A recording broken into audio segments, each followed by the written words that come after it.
Ok, valendo então continuação da seção 3.5. Vamos ver mais alguns exemplos, né? Então vamos ver, continuação. F de x igual a x elevado a x. Eu desconheço o traçado desse gráfico aqui. Vou usar as minhas ferramentas do cálculo para fazer um esboço dele. Domínio, copiei a função bem no cantinho ali de cima.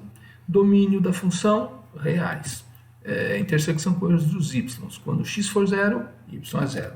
Quando é que o y é zero? Olha, só quando o x for zero.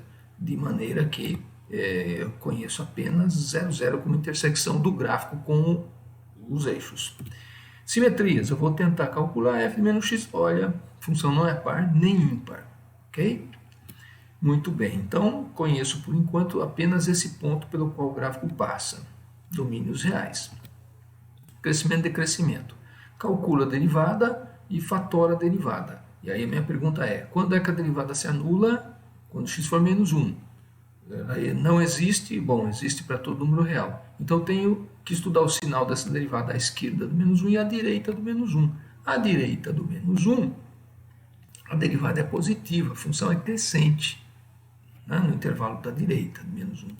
E à esquerda do menos 1, a derivada é negativa, certo? Então a função é decrescente. Então eu já faço o meu rabisco aqui, ó. A abscissa menos 1, à esquerda dela, função decrescente, função crescente. Então tem uma mudança de sinal da derivada. Quanto que vale o f de menos 1? Para marcar algum ponto do gráfico aqui, né? Então a derivada muda de negativa para positiva. Eu tenho que calcular quanto vale o f de menos 1. Vale menos 1 sobre e, né? Um número pequeno e negativo. Então esse ponto, menos 1 sobre e, é um mínimo local. Também vai ser um mínimo absoluto, porque vocês vão ver que os limites aí vão para mais infinito. Então marquei meu ponto, menos 1 sobre e ali, que vai ser um ponto de mínimo, né? Sobre a abscissa menos 1, a derivada se anula. Então vai ter reta tangente ali. Então ali vai acontecer uma guinada suave, eu já sei, porque anula a reta tangente, decrescente e crescente. Então um ponto de mínimo. Daí ele vai passar pelo 0, 0 e vai continuar subindo. Tá? Muito bem. Concavidades, então. Aí eu calculo a segunda derivada e fatoro. X mais 2 que multiplica em ax. Bom, então a segunda derivada se anula quando x for menos 2. Então eu vou saber, preciso saber o sinal da segunda derivada à esquerda do menos 2 e à direita do menos 2. Certo? Então se o x estiver à esquerda do menos 2, a derivada é negativa. A concavidade do gráfico é voltada para baixo. Se você estiver à direita, se o x estiver à direita do menos 2, a concavidade é voltada para cima. Tá? Concavidade voltada para cima. Então, ao passar, então veja bem, apareceu uma nova abscissa ali para mim, abscissa menos 2. Ao passar pela abscissa menos 2, eu mudo de concavidade voltada para baixo para concavidade voltada para cima. Então, marquei a retinha vertical x igual a menos 2. Indiquei já as minhas setinhas aí, ó. Concavidade para baixo, concavidade para cima. Então, eu estou percebendo que ao passar pela abscissa menos 2, eu vou ter um ponto do gráfico que será um ponto de inflexão do gráfico. Quanto vale o f de menos 2 para me marcar lá nesse meu papel quadriculado aí? Então, vou lá, f de menos 2 vai me dar menos 2 sobre e quadrado. Então, eu tenho um ponto que é um ponto de inflexão. Então, eu vou marcar esse ponto ali, ó. Então, eu estou decrescendo, concavidade para baixo, continuo decrescendo e mudo de concavidade. Claro que eu tinha que mudar de concavidade, porque a derivada vai se anular, né? E a função vai ser crescente depois. Então, tinha que ter um ponto de inflexão mesmo. Aí eu passo pela abscissa menos 1, passo pelo 0, 0 e continuo crescendo, né? Então, assíntotas. Quando eu penso em calcular o limite da função, quando x vai para infinito, isso vai dar infinito, não é indeterminação. Né? E para x igual a menos infinito, aí você fala assim, x vai para menos infinito e a menos x, ou e menos x vai para zero. Ok, então eu vou escrever, tem um produto indeterminado. Então, eu vou escrever x dividido por e menos x. Aí o x vai para menos infinito. Quando o x vai para menos infinito, e a menos x vai para menos infinito, e a menos x vai para infinito, né? E aí eu tenho uma determinação do tipo infinito sobre infinito. Aí eu calculo as derivadas, L'Hopital, uso L'Hopital. O limite que eu tenho que calcular é 1 sobre menos e menos x da derivada, né? Aparece uma regra da cadeia, aparece o sinal de menos no denominador. Mas quando o x vai para menos infinito, o denominador explode, de maneira que esse limite vai para zero. Então, por L'Hopital, o limite da função f de x, quando o x vai para menos infinito, vai para zero. Então, eu tenho uma assíntota horizontal do lado esquerdo do gráfico. Tá bom? Do lado direito não tem, a função é explosiva. Então, eu vou marcar essa altura de y igual a zero. Na verdade, eu não precisava ter riscado para o lado direito lá. Bastava riscar, tracejar aqui para o lado esquerdo, né? Porque é uma assíntota para a função quando a função, o x tende a menos infinito. Então, veja, tenho uma assíntota, né? Altitude zero. Então, para passar nos pontos abaixo da assíntota, veja, decrescente com a cavidade para baixo, eu tenho que traçar, ela é assintótica, mas é assintótica por baixo da altitude zero. Então, tende a altitude zero, decrescente, passa pelo pontinho na abscissa menos 2, muda a concavidade, diminui, faz o mínimo, corta o eixo e continua crescendo para sempre, que eu já calculei outro limite. Ok? Então, com essas informações, eu faço o traçado do gráfico, que é assim. Né? Aí no meu desenho do GeoGebra, você vê que essas variações entre o ponto de inflexão e o ponto de mínima são muito pequenas, né? Aí o autor dilata um pouco o eixo Y aqui, eu também consigo lá no meu GeoGebra, eu consigo arrastar um pouco o eixo Y, aí fica bem visível, né? Decrescente, com cavidade para baixo, assíntota, ponto de inflexão na abscissa menos 2, ponto de mínimo na abscissa menos 1, né? Cruza o eixo, 0, 0, e continua explodindo, tá certo? Então, alterei aqui nessa foto, eu alterei um pouquinho o eixo Y, né? Então, eu também não sabia, né, como é que seria o traçado. É um esboço, né? Você pode fazer esse esboço à mão, né? Não fica bonitinho, assim, colorido, mas é um esboço. Bom, exemplo 4. Utiliza as ferramentas do cálculo para esboçar a representação gráfica da função definida pela representação algébrica, cosseno de x, 2 mais seno de x. Então, funções, razão de funções trigonométricas aqui, né? Quando é que, domínio então, quando é que essa função existe? Quando 2 mais seno de x for diferente de zero. Mas espera aí, o seno varia entre menos 1 e 1. Isso nunca vai dar zero. Então, aquele denominador nunca se anula. O domínio é todos os números reais. Certo? Intersecções com y.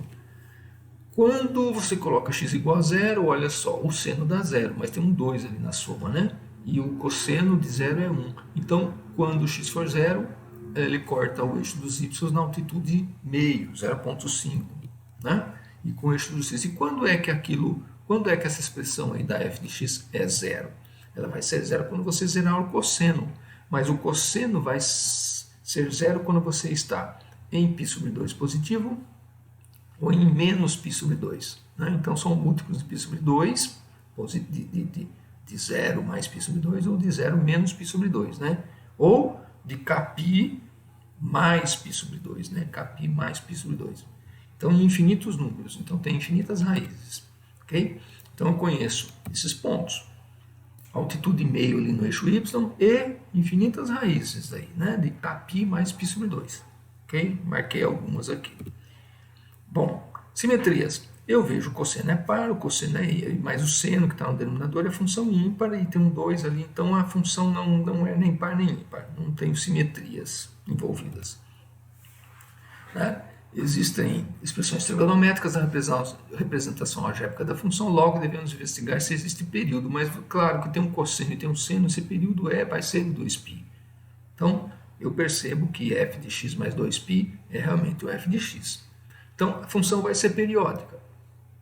Se a função vai ser periódica, então faz o seguinte, em vez de ficar desenhando, estudando o crescimento e crescimento com cavidade em toda a reta real, vamos estudar só na primeira volta do círculo trigonométrico, vamos estudar só entre 0 e 2π, certo?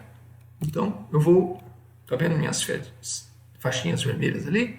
Então eu vou estudar só nesse período aí, porque depois o gráfico, o que eu desenhar ali, eu vou repetir, vou emendar, certo? E uma coisa que já dá para você perceber, Como o período é 2π, ó, esse gráfico começa, quando o x for 0, ele começa na altura 0,5, né? Quando você chegar em 2π, ali um pouquinho do 6, naquela setinha, na reta vermelhinha, você vai ter que emendar esse gráfico. Então ali na reta, eu já podia ter até marcado ali, ó, na reta x igual a 2π, você pode marcar o ponto 0,5 ali também. Pode marcar aquele ponto. Por quê? Porque vai emendar, né? É período 2π. Então o gráfico vai fazer algum zigue-zague aqui e vai voltar para a altitude 0,5 quando você terminar a volta, né? Chegar no 2π radianos. Então vamos lá. Respira firme, respira fundo e calcula F'. Calcula F', usa o que você tiver que usar aí. Cosseno ao quadrado, seno ao quadrado, tem um sinal de menos, papapá. Você vai ter essa expressão aí, menos 2 seno x mais 1, dividido por esse denominador, que é 2 mais seno x ao quadrado, que nunca se anula. Tá certo? Quando que a derivada se anula? Quando o seno for menos meio. Então, vamos fazer a análise, né, entre 0 e 2π, certo? E nesse 0,2π aí, a função só se anula quando o seno for menos meio. Então, eu vou desenhar aqui, ó, vou desenhar o círculo trigonométrico aqui. Quando é que o seno é igual a menos meio? Quando você chegar em 7π sobre 6, né? Π sobre 6, o seu antigo amigo 30 graus. Né? Então, quando você der meia volta, mais um pouquinho, mais 30, 7π sobre 6, o seno dá menos meio. Ou quando você tiver com 11π sobre 6, aí o seu seno também vai dar meio ali, né? No extremo daquele segmento vermelhinho ali, né? Então eu preciso saber o sinal da derivada de 0 até o 7π sobre 6, de 7 até 11π sobre 6, no arco marronzinho ali da minha figura, e depois naquele finalzinho, no finalzinho ali, de 11π sobre 6 até o 12π sobre 6, que é o 2π. Certo? Preciso saber o sinal da minha derivada que eu calculei aqui. Certo? Então, eu preciso saber o sinal de 2 seno x mais 1. Ou, melhor, preciso saber o sinal do seno de x. Saber se ele é superior a menos meio ou inferior a menos meio. Não é saber o sinal, é saber se ele está acima de menos meio ou abaixo de menos meio. Para saber o sinal da derivada. Então, são 3 pequenos intervalos que eu tenho que sondar o sinal de seno de x. Mas veja, é óbvio, né? Olhando a circunferência trigonométrica ali.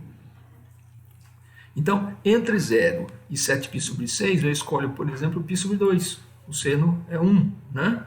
Então, a minha F' é negativa, tem um sinal de menos fora da fração ali. Ok? É negativa de 0 a 7π sobre 2. A função, então, é decrescente.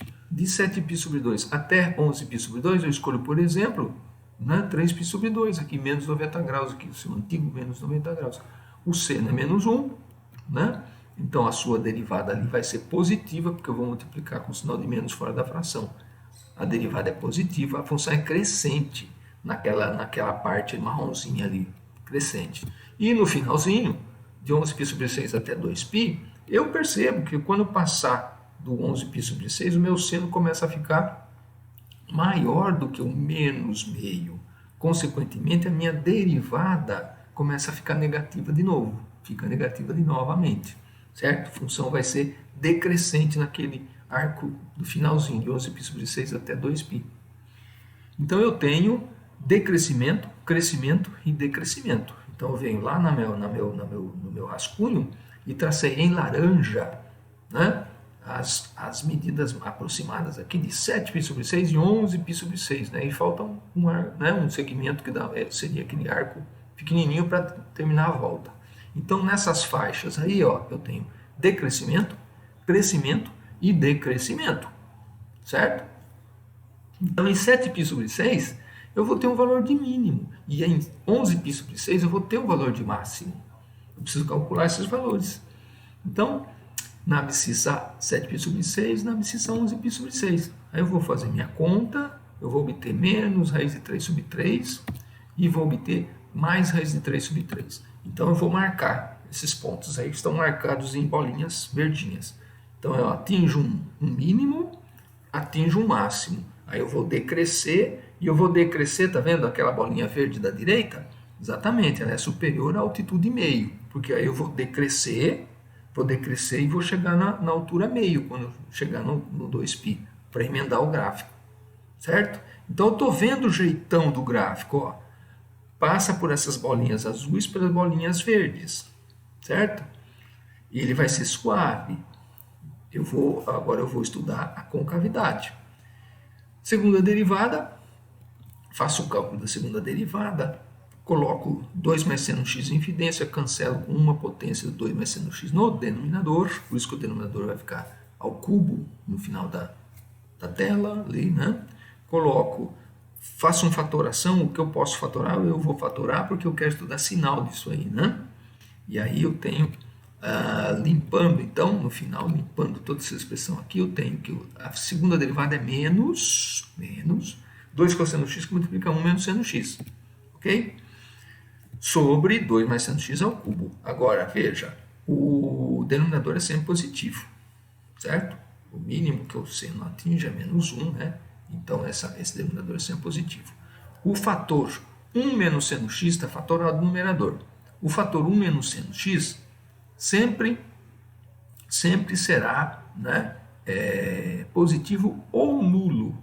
Ele pode ocasionar zero da segunda derivada, mas ele não vai ser um fator que faça a derivada trocar de sinal, tá certo? Ele é positivo, pode ser zero, mas ele não vai virar negativo uma certa hora. Ele não acarreta a mudança de sinal na segunda derivada. Quem vai afetar a mudança de sinal da segunda derivada é o fator menos 2 cosseno x. Menos 2 multiplica o cosseno x, então eu vou estudar o sinal de menos 2 cosseno x. Menos 2 cosseno x vai ser negativo de 0 até π sobre 2, é porque é o cosseno, né, que vai mandar o sinal do cosseno ali, né? De 0 até π sobre 2, o cosseno sai do 1 e chega no 0, né? Então o menos 2 vezes um número positivo vai dar negativo.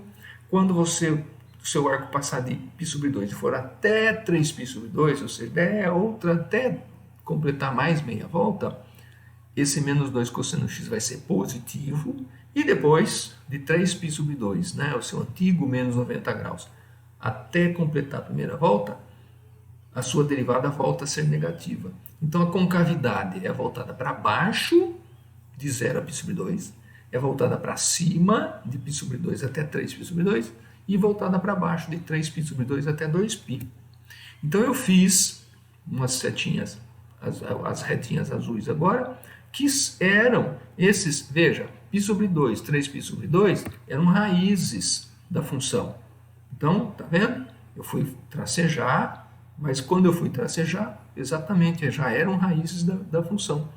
Então, ó, saindo da altitude meio aqui, eu vou traçar o gráfico agora, eu tenho todas as condições para fazer o esboço do gráfico. Saindo da altura meio, aí eu vou passar pela raiz. Nesse trecho, o gráfico é decrescente com concavidade para baixo, né? E tem a ver com senos e cossenos, então é tudo suave, né? Ó, saio do meio, vou decrescendo, passo pela raiz, que é ponto de inflexão, não é nem máximo nem mínimo, é inflexão, decrescendo, passo pela bolinha verde, que será um ponto de mínimo, né? Com cavidade para cima, passo por uma inflexão, continuo crescendo, passo pela outra bolinha verde, que é o meu ponto de máximo, e vou descer para a altura 0,5 e vai emendar na mesma altura que eu tinha quando x for 0, eu tenho quando x é 2π. Então, aí, ó. Então, tá vendo? Essas análises, saber onde os pontos passam, saber onde estão os pontos de inflexão e onde estão os pontos de máximo e mínimo, nem mesmo que sejam máximos e mínimos locais, sabendo esses pontos e sabendo os pontos de inflexões, sabendo o crescimento e decrescimento e a concavidade, você já tem o esboço do gráfico, você sabe o comportamento do gráfico, né? Você tem que emendar uma linha que satisfaça essas informações. Aí, só pode ser assim, certo? Só pode ser assim o gráfico, né? Aqui é o desenho do livro, né? O desenho do livro, claro que isso aí é emendado, né? Infinitas vezes. Aí o meu do GeoGebra, ó, aí eu dei um zoom aqui, me afastei na tela para você ver o período, né? Então tem infinitos pontos de mínimo, infinitos pontos de máximo, e infinitas raízes e infinitos pontos de inflexão, que são essas raízes são os pontos de inflexão. Certo? Né? Então, um gráfico desconhecido, né? Aí acabei conhecendo ele. 5. Outra função que tem gráfico desconhecido. Utiliza as ferramentas do cálculo. Representação gráfica de ln de 4 menos x quadrado. Né? Aqui, fazer anotações na lousa é porque gostaria que vocês pegassem um caderno e, na medida que fossem estudando, fossem fazendo os seus esboços. Né? Eu já faço no GeoGebra, mas é para você tentar fazer o seu. Então, vamos lá. Domínio. Bom, 4 menos x quadrado tem que ser positivo para calcular o ln, né? Então, x tem que estar entre menos 2 e 2. Então, o domínio, menos 2 e 2, aberto. Olha, então o gráfico só vai estar na faixa com x entre menos 2 e 2. Ok? Então, aí já estou desenhando junto com vocês. De menos 2 a 2. Só nessa faixa aí que o gráfico vai ser desenhado. Interseções. Quando você coloca x igual a 0, vai dar ln de 4, né? Então você vai marcar o ponto 0, ln de 4, que é um pouquinho, quase 1.4 ali, né? 1.38. Quando é que isso vai dar 0? Quando ln for ln de 1, né? Então dentro do parênteses, quando que dentro do parênteses vai dar 1? Quando x quadrado for 3. Isso ocorre em dois locais, menos raiz de 3 e mais raiz de 3. Então, eu vou ter duas intersecções com o eixo x, nesses pontos aqui, menos raiz de 3, 0 e raiz de 3, 0. Então, eu tenho 3 pontos para marcar lá no meu esboço, né, pelos quais o gráfico vai passar. Marquei, tá bom? Então, ó, passa duas raízes aqui e intercepta o eixo y lá naquela altura lá. Muito bem, simetrias. Quando eu tento colocar menos x no lugar do x, potência ao quadrado me dá que a f de menos x é a f de x. Então a função é uma função par. Então veja, vou construir um gráfico nessa faixa apenas e a função vai ser par. Então o que acontecer à esquerda do zero vai acontecer à direita do zero ali. Bom? Simetria em relação ao eixo y. Crescimento e decrescimento. Então vamos lá. Derivada, ln do parênteses. 1 sobre o parênteses vezes derivada que eu tenho dentro do parênteses, que é menos 2x. Certo? Então, quando que isso se anula? Bem, o x está entre menos 2 e 2. Quando que isso se anula? Quando x for 0. Ok? Então eu vejo que para números negativos o f' é positivo, função crescente. E para números negativos, né, para números positivos entre 0 e 2, a f' é negativa, a função é decrescente. Então voltando ali, ó, eu vou ter função crescente do lado esquerdo do 0 e função decrescente do lado... tá aqui, ó. Função crescente do lado esquerdo do 0 e função decrescente do lado direito do 0, certo? No meu rascunho aqui. Aí eu venho, como f é decrescente à esquerda de 0 e é crescente à esquerda de 0 é decrescente, a função atinge um valor máximo nessa abscissa, né? Então, aquela bolinha azulzinha lá sobre o eixo y é um ponto do gráfico que vai ser um ponto de máximo do gráfico, tá? Bom, concavidades, eu preciso saber concavidades. Então, a função é crescente, vai passar por uma raiz, vai ter um máximo, vai passar por outra raiz, vai continuar decrescendo. Né? Então, que concavidade? É óbvio que só pode ser concavidade para baixo, né? Mas, então vamos lá. Faço a segunda derivada, faço as contas, menos 8 menos 2x quadrado, né? O denominador continua sendo sempre positivo, continua sendo não. O denominador é sempre positivo, então, né? Porque eu vejo que é um parênteses ao quadrado. O numerador, menos 8 menos 2x quadrado, é sempre negativo, certo? O gráfico tem concavidade voltada para baixo em toda a sua extensão. Então, de menos 2 até 2, eu tenho concavidade voltada para baixo. Ok? Então, eu já sei, ó. É aquilo mesmo que deveria ser.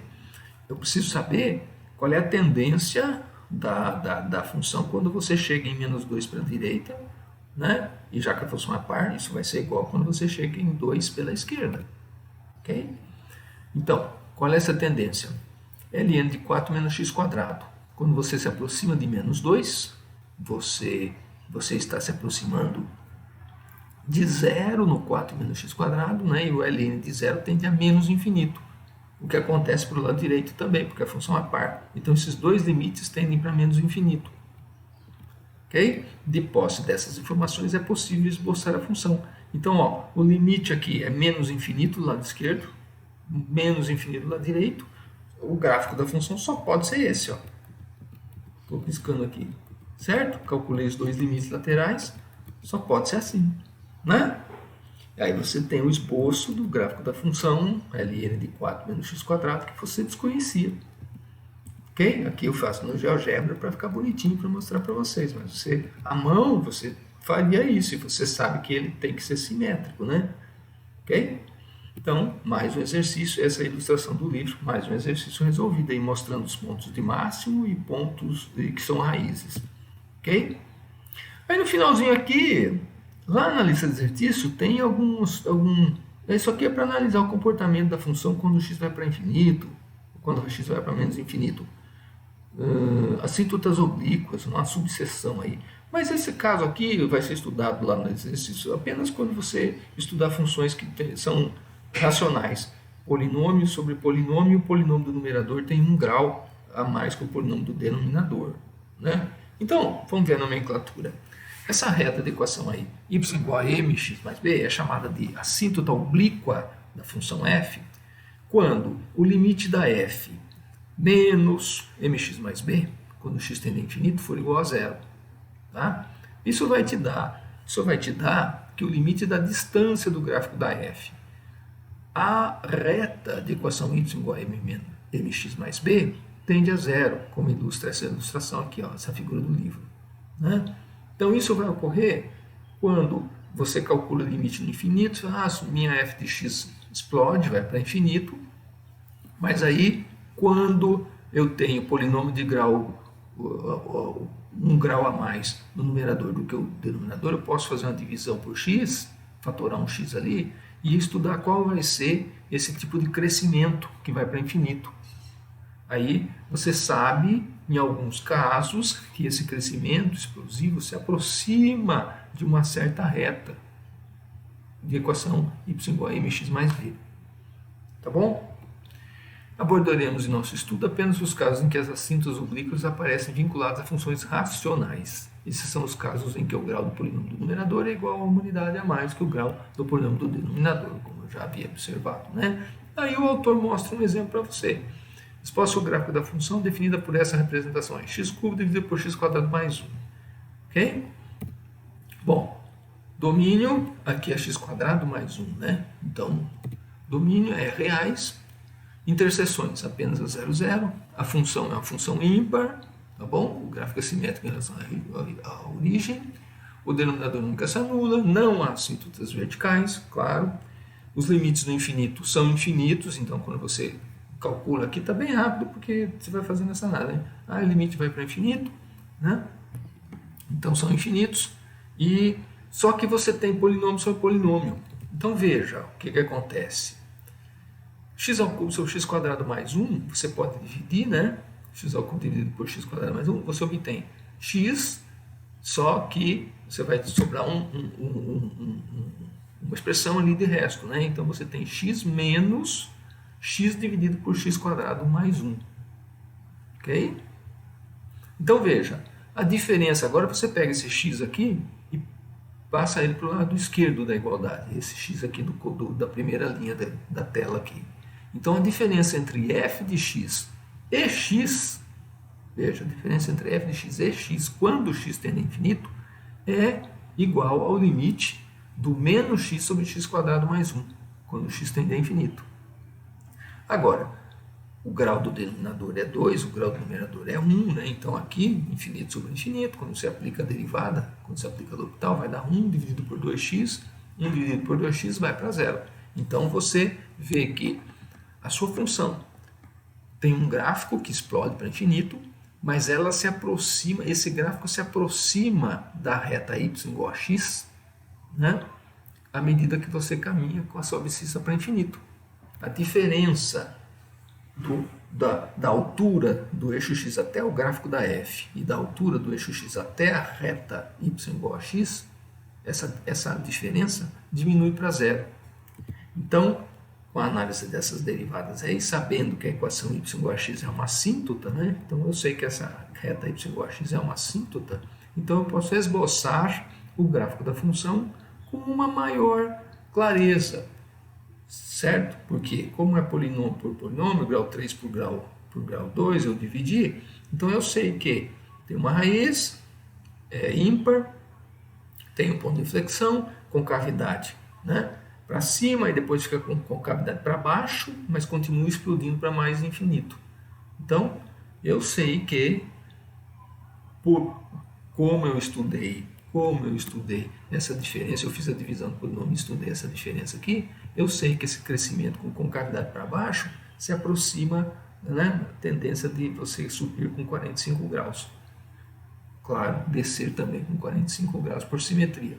Né? Se você não estuda as assíntotas oblíquas, você faz um desenho, sim, tipo, né, um ramo de subindo com concavidade para baixo. Né? Mas agora eu sei que essa subida aí se aproxima da reta y igual a x. Certo? Então, em algumas situações, dá para você, quando for polinômio por polinômio, um grau a mais no numerador do que o grau do denominador. Nessas situações, dá para você pesquisar com que inclinação essa função, o gráfico vai para infinito, né? Com que inclinação? Que seria a assíntota oblíqua. Ok? Mas são casos muito especiais, aí tem apenas alguns exercícios, né, que dá para a gente calcular a assíntota oblíqua. Então, essenciais dessa sessão, tá a lista aí que vocês já tinham anotado, né? Exercícios essenciais para vocês atacarem, e essa sessão aqui é muito importante, certo? Então, essa sessão aqui culmina no uso de tudo que você estudou. Tudo que você estudou você usa, inclusive L'Hopital. Bem? Até mais então. Até a próxima aula.